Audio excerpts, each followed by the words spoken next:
Today, anyone can make a channel on YouTube or any other platform they want and start making content. There's no secret or special trick involved. All you have to be is willing to put in the work.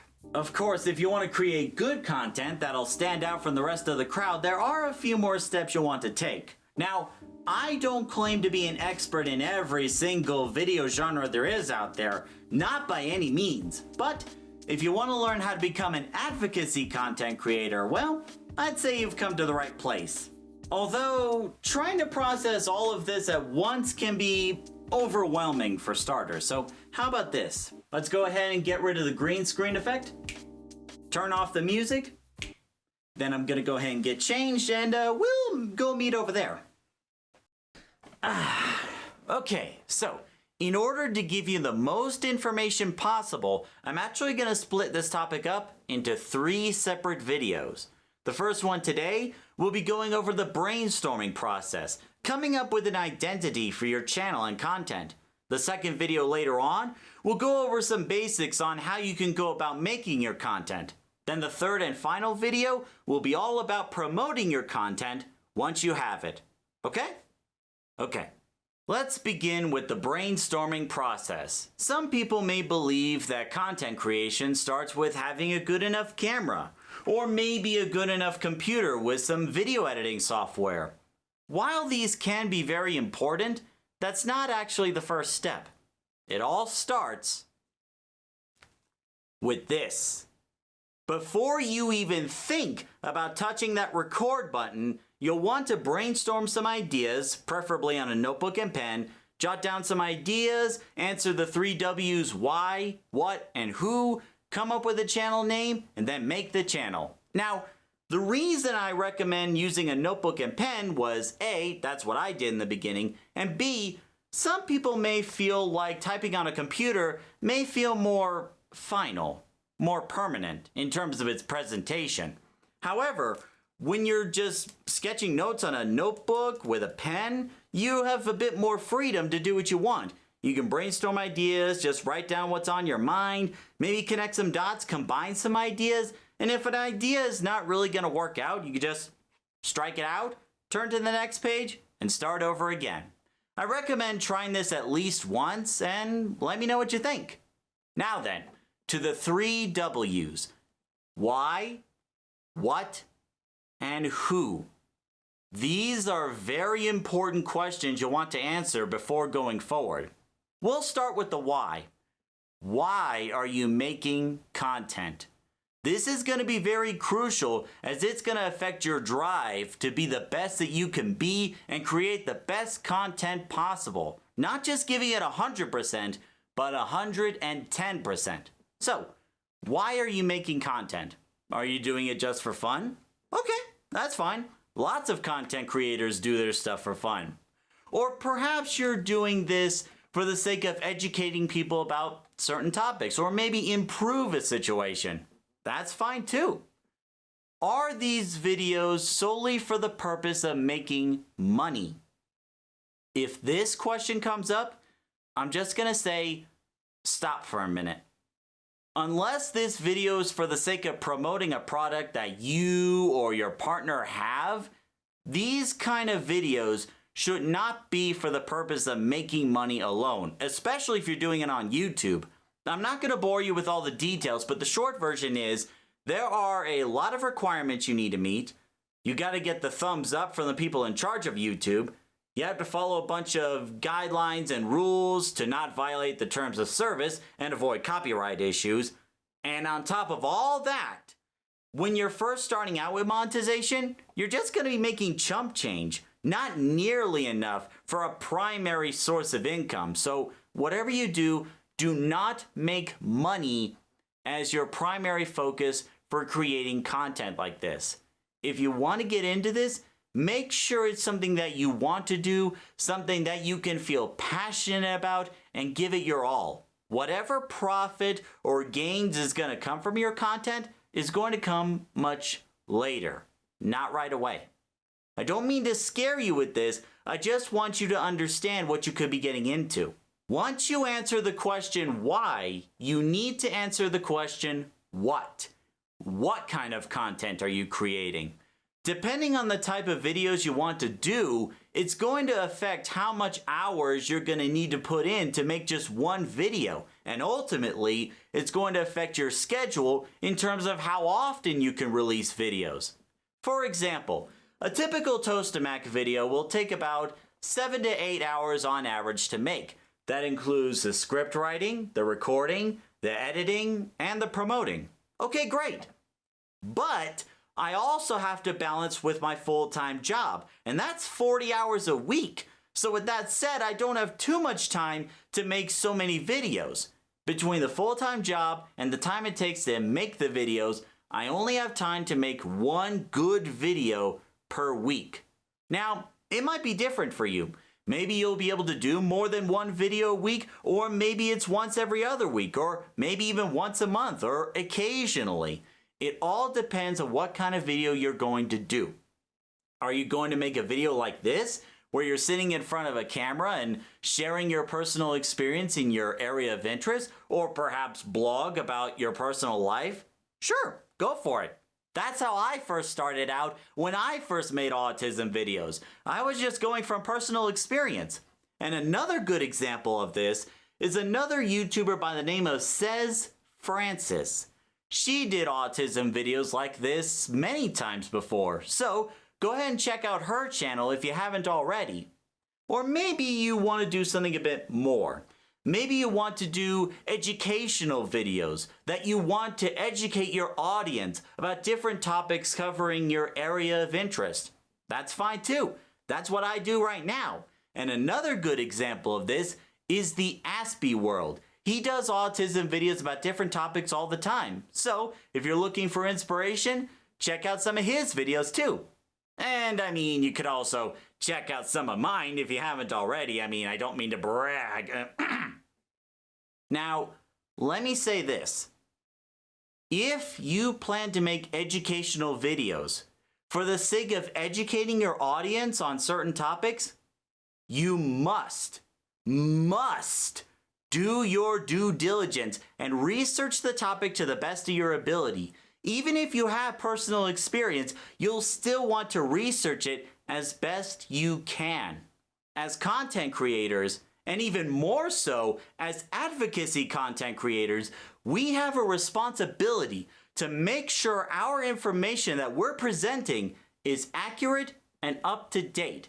That means cross-referencing multiple websites, making sure the information's consistent, also making sure it's up to date, and other times it could be revisiting an older video if the situation on the topic changes, or maybe someone's pointed out a mistake in your content, you research it, and then you post another video in regards of updating that topic. Regardless, whichever happens, you want to make sure the video has accurate and up-to-date information. For if it's wrong, even if it's a minor detail, it could have some negative consequences down the road. So if you want to go down this path, remember, do your due diligence. We've gone over why and we've gone over what. The third W is who. Who is your target audience? Now, I'm going to be honest with you. This was actually pretty tricky for me to figure out at first. But what I've learned is by figuring out who your target audience is and by tailoring that content to meet that audience, not only will they remember it better, but they will become attached to your work, more committed to it. What do I mean by that? When I first started making autism videos, I was trying to make them for as broad of an audience as possible, thinking, hey, if I reach more people, the better, right? It sounds nice on paper. However, over the years, I started to notice something, a certain pattern, if you will.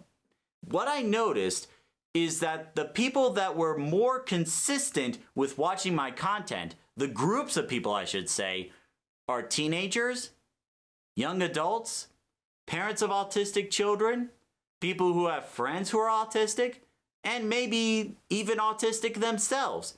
This is the group of people that watch my videos more often than others, and therefore, this is my target audience. And because of this, I started to change the content over time, in a sense that it becomes more professional, more presentable, and more visually appealing. And the result of that is not only do we have more people watching this content more consistently, but we have people engaging with the content. There are times I've gotten emails about people thanking me for what I do, but also asking questions about several topics. There have been some comments in YouTube videos where people have shared their own personal experience and maybe asked some other questions. And that's great, because that means the content I made meant something to them. And since it means something to them, not only are they committed to it, but odds are they may tell other people about it too.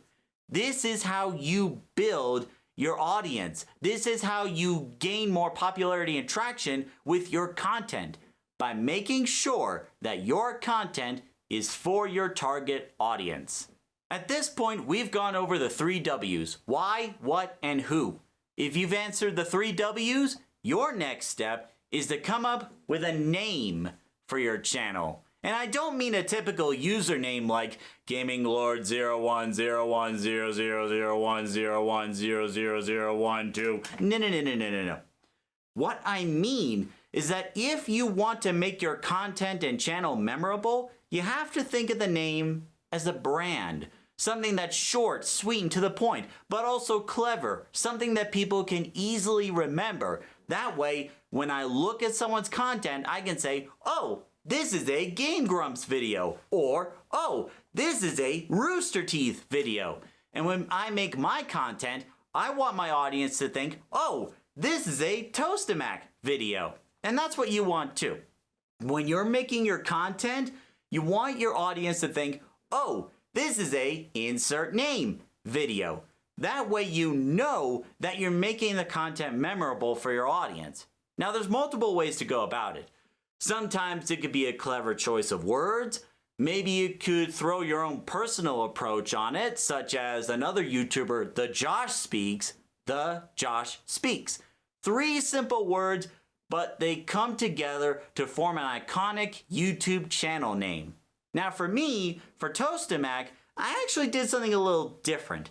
And that is, I made up my own word. It's actually pretty common on YouTube. For instance, Markiplier is a combination of mark and multiplier. Jacksepticeye is Jack Septic Eye.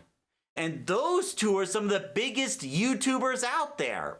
Now for Tostemac, what I did was I combined T-O, the letters from my younger brother Thomas, S-T-E from my name Stephen, and then finally M-A-C from our last name McAllister. Put them all together and boom, you got Tostemac. Short, sweet, and to the point, and also something that people can remember. So whatever path you choose, make sure it's short and simple and that people will remember it. Now, when you think you've come up with a name for your channel, make sure you check on Google and YouTube that no one else is using it. That way you avoid potential copyright issues, and make sure there's no confusion between your content and someone else's. And if it turns out that no one else is using your name idea on YouTube or Google, don't wait. Make the channel right away. Now you might be thinking, but Steven, shouldn't you have a video ready by the time you make the channel? Not really. There's no rule that states that you have to have a video or 2 ready by the time you make the channel. In fact, when me and Thomas first created Tostemac, we did not post anything for weeks, if not over a month. Mostly because we wanted to make sure that we had access to Tostemac and no one else, at least on YouTube. Because there are millions and millions of people around the world, and you never know if someone in this world is thinking the same idea as you. So don't worry about whether or not you have a video ready for the channel. If you've come up with a name, if no one else is using it, make that channel right away. And with that, we have gone over the brainstorming process on how to create an identity for your channel and content. And I know this is a lot to take in all at once, but That's why I wanted to split this topic up into 3 videos. I want to make sure to give you the most information possible and give you the tools that you may need to succeed should you choose to create content of your own. With that said, if you have any other questions or concerns about this, anything at all, let me know in the comments section below and I'll answer it to the best of my ability, even if it means if I have to do research on the topic. And with that, it's time to end the video. Thank you very much for watching, everybody. If you enjoy what you see, consider subscribing to Tostemac and clicking the bell icon to stay up to date in our latest videos. And in our next topic video, we'll go over some basics of how you can go about creating your content. And until the next video, see you later.